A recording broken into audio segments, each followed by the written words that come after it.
Mulai 1 Maret 2019, obat kanker bevacizumab resmi keluar dari formularium nasional. Itu artinya obat ini tidak lagi dijamin oleh Program Jaminan Kesehatan Nasional. Selain itu, Kementerian Kesehatan juga merestriksi penggunaan cetuximab. Penggunaan cetuximab tidak lagi dijamin BPJS bagi penderita kanker kolorektal metastatik dan kanker nasofaring. BPJS Watch menilai peraturan Menteri Kesehatan ini telah menentang peraturan Presiden nomor 82 tahun 2018 yang memasukkan kedua obat ini sebagai obat yang ditanggung JKN. Adapun BPJS Kesehatan menyatakan meskipun bevacizumab keluar dari Fornas, masih ada obat lain yang dapat digunakan. Obat lain yang dapat dimanfaatkan penderita kanker kolorektal adalah fluorouracil, irinotecan, capecitabine, dan oxaliplatin.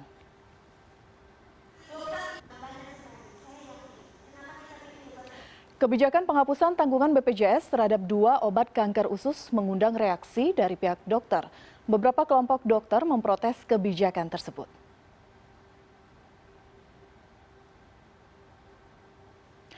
Salah satunya Perkumpulan Dokter Indonesia Bersatu atau PDIB, dilansir detik.com. PDIB menduga kebijakan tersebut diambil terlebih dahulu sebelum mendengar masukan dari dokter ahli yang menangani kasus terkait.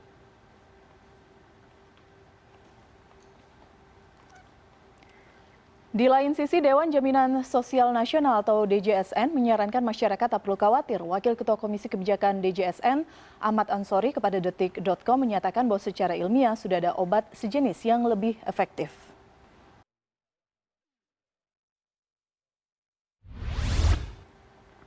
Dan kini kita telah tersambung dengan Abdul Hamid Rokhanan, Sekjen Perhimpunan Dokter Spesialis Bedah Digestif Indonesia. Selamat sore, Dok.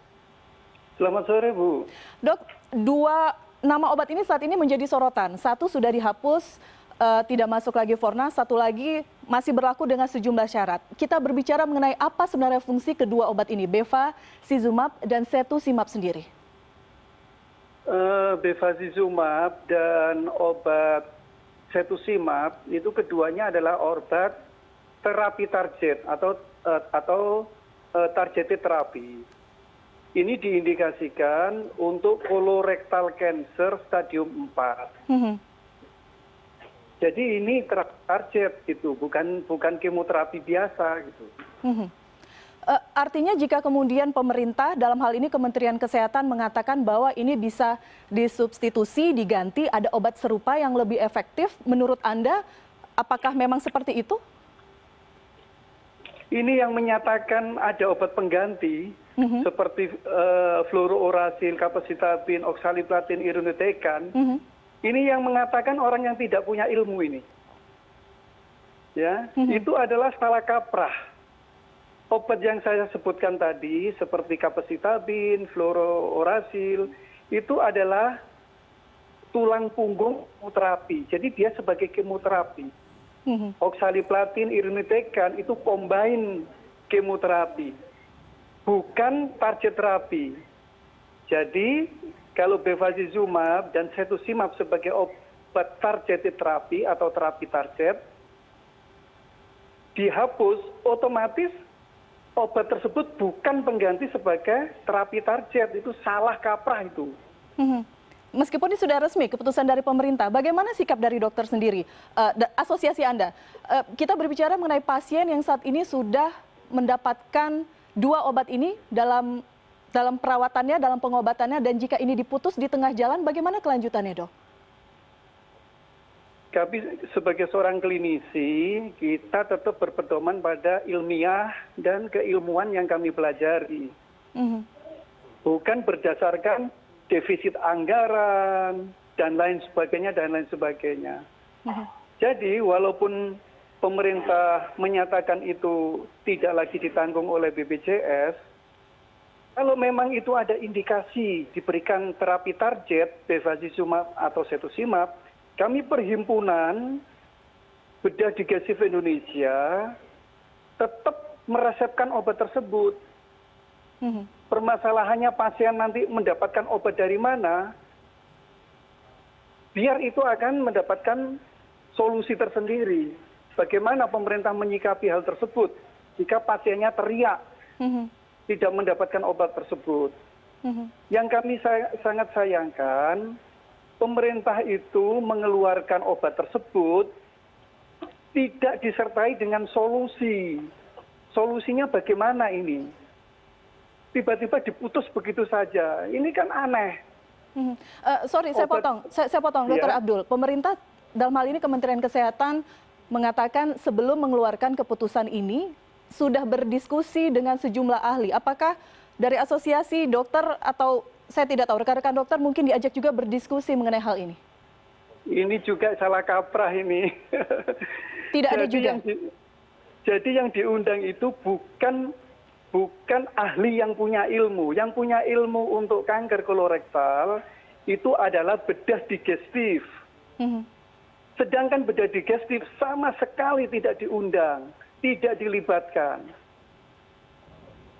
Aneh ini, jadi kami kaget. Anda Ya, kaget, Anda kaget. Artinya memang tidak ada komunikasi sebelumnya dan hanya mengetahui ini dari media. Betul, sama sekali kami tidak pernah dihubungi, kami tidak pernah diajak diskusi. Baik, jika memang kemudian dari pemerintah menurut Anda tidak memberikan solusi, Dok. Misalnya saya sebagai pasien, saya sudah tidak ditanggung lagi oleh BPJS Kesehatan dan harus menjalani perawatan ini. Apakah kemudian ada alternatif lain yang bisa menggantikan fungsi obat tersebut? Namanya target terapi harus diganti dengan target terapi.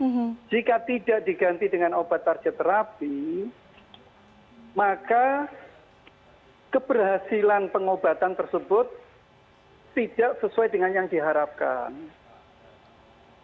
Jadi targeted terapi ini atau terapi target ini selain meningkatkan yang disebut-sebut sebagai US, PFS, sebenarnya kalau kita sebagai bedah digestif juga mempengaruhi resektabilitas.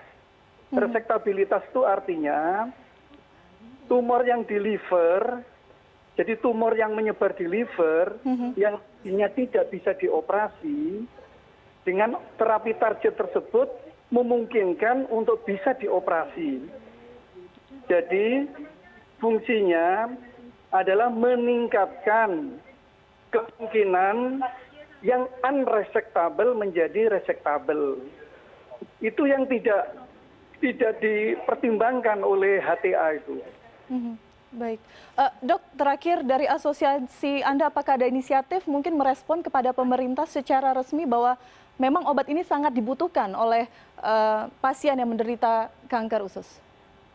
Kami selalu merespon beberapa kali surat kepada Kemenkes, telah dijawab juga oleh Kemenkes melalui unit-unit dirjen-dirjen terkait. Tetapi alasan ilmiahnya tidak kena di sini, tidak nyampe pada kami. Semua alasannya selalu dibilang cost efektif. Baik, berarti sejauh ini harapan pasien hanya bergantung terhadap pemerintah. Jika memang tidak mempunyai dana, kita lihat apakah kemudian kebijakan ini akan tetap berjalan. Ada solusinya sehingga kemudian pasien yang saat ini jiwanya bisa dikatakan kita tidak tahu bagaimana pengobatannya bisa kemudian ditangani dengan segera.